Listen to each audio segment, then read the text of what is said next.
In a galaxy where diplomacy and negotiations had long been the tools used to navigate interspecies relations, a tense moment had arrived in the Galactic Council chamber, one that would not soon be forgotten. The conversation was about humanity, or more specifically, humanity's breaking point. The air in the chamber was thick with the weight of expectation as Commander Andrus, representing humanity, stood at the center of the room, flanked by the quiet murmur of representatives from dozens of different species. Despite their different histories, cultures, and ideologies, all these species were gathered together for a singular purpose: to determine how to handle humanity.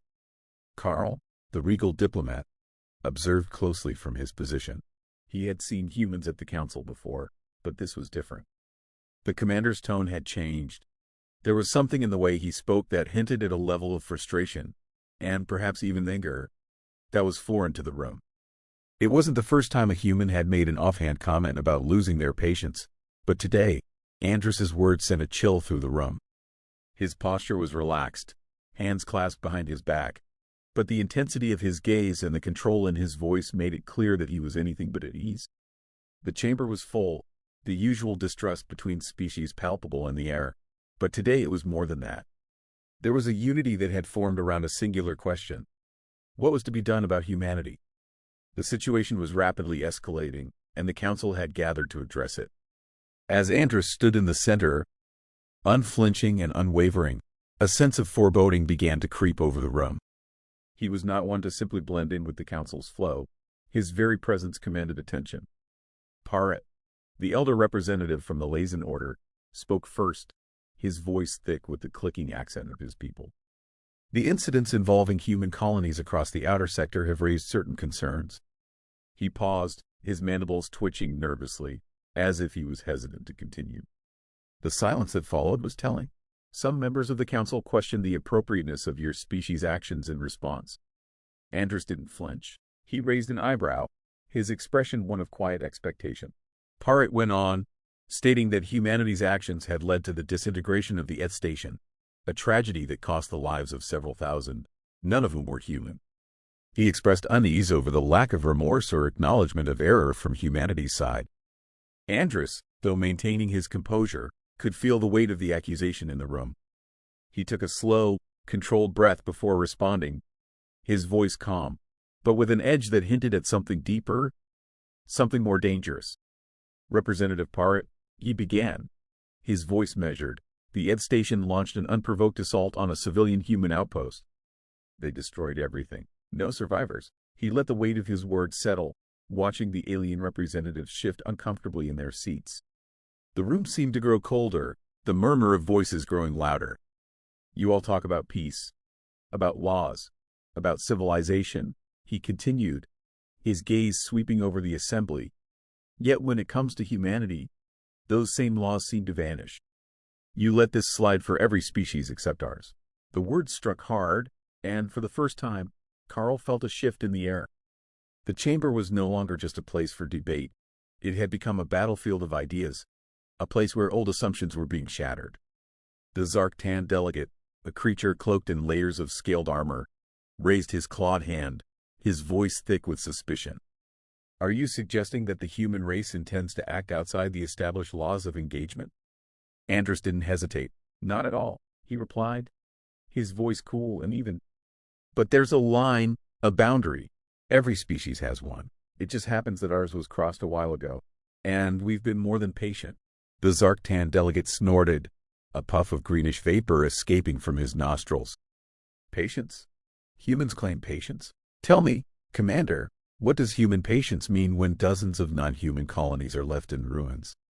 Andrus's eyes darkened, and his jaw clenched, his posture becoming slightly more rigid as he responded, his tone colder. It means, Representative, he said slowly, that our actions have been restrained compared to what we're capable of. The silence in the room deepened as his words lingered in the air, and for the first time, Carl realized the depth of humanity's restraint.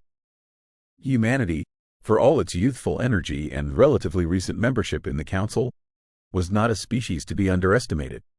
The other species had always viewed them as newcomers, naive, eager to prove themselves, but now they were seeing something. anything else entirely. The Merthan delegate, a being with deep, cavernous eyes that seemed to swallow the light around them, spoke next, confusion clouding his features. "We still don't understand why this incident was necessary," he said, his voice filled with uncertainty. "Couldn't humanity have approached us? Requested our intervention?" Andrus chuckled dryly, almost as if he found the question amusing.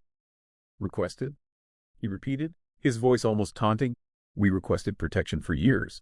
We asked for mutual defense treaties, for anti-piracy patrols, even for a simple observer station in our sector." He scanned the faces of the council, a quiet intensity in his eyes. "And what was the response?" he asked rhetorically. "Nothing. No aid. No interest. Just rules that seem to exist only to restrain us, while the rest of you carry on as usual." The Lazen representative raised his hand again, his tone more cautious now. "We understand your frustration, Commander," he said slowly, "but the destruction of the ETH station seems disproportionate. Is there not a more diplomatic solution humanity could have pursued?" Andrus's gaze never wavered as he fixed his eyes on Parrott, the elder representative. "Tell me, Representative Parrott," he began, his voice low but edged with steel, "what is the appropriate response when your civilians are slaughtered without warning?" He paused for a moment, letting the weight of his question sink in. "Is there some calculation you use? Some exact ratio of lives taken that makes it fair?" The room fell into complete silence, and no one dared to answer. They knew, deep down, that the humans had reached a point where diplomacy was no longer enough. Humanity had learned, over countless years of conflict and survival, that their people could not afford to wait any longer. Andrus took a step forward, his tone shifting, now deliberate, as he moved closer to the representatives. His eyes locked with each of theirs as he spoke, each word carefully chosen and delivered with the weight of a species that had endured far too much. "We've adhered to the laws of the Council," Andrus began, his voice firm. "We've listened to every regulation, every mandate, and we've done everything possible to show that we are reasonable. Even when you didn't listen." He paused, a flicker of emotion crossing his face. "But if you expect us to sit back while our people are erased from existence, then you haven't been paying attention." The chamber was silent now, and Carl, who had witnessed countless diplomatic exchanges, felt a tremor of realization. Humanity was no longer simply playing by the same rules as everyone else. They had crossed a threshold. The Merthan delegate spoke again, his voice filled with concern. "Commander Andrus," he said, clearly disturbed, "are you implying that humans will continue to respond aggressively to any perceived threat?" Andrus's response was measured, but firm. "No," he replied, "I'm saying that from now on, humanity will respond in whatever way ensures our people's safety. If that means aggressive action, then that's what it means." A deep silence descended upon the room. The tension was thick, suffocating even as each representative processed the enormity of what had just been said. This was no longer a diplomatic plea. This was a warning, a statement of intent. The Zarktan delegate's voice broke through the silence, his words laced with a new suspicion. "Self-preservation or a challenge to the Council?" he asked, his eyes narrowing. "It's a warning," Andrus replied, his voice icy. "One that's long overdue." He glanced around the room, his gaze sweeping over the assembly of alien faces. "The galaxy has assumed our tolerance was endless," he said, his voice rising with a quiet fury. "That we would endure quietly.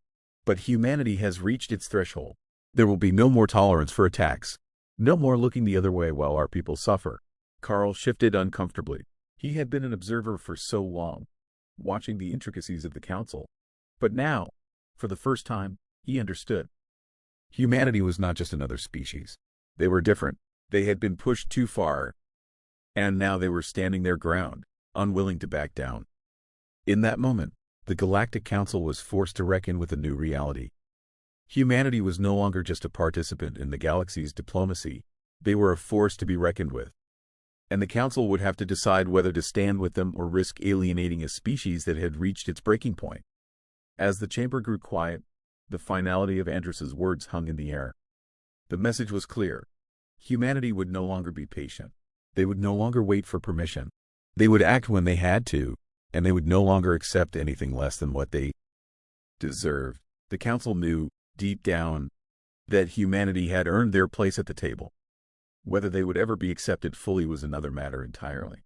But one thing was certain, the galaxy would never look at humanity the same way again. And Carl, the regal diplomat, understood this now. There was no turning back. Humanity had made its stand, and the galaxy would have to deal with the consequences.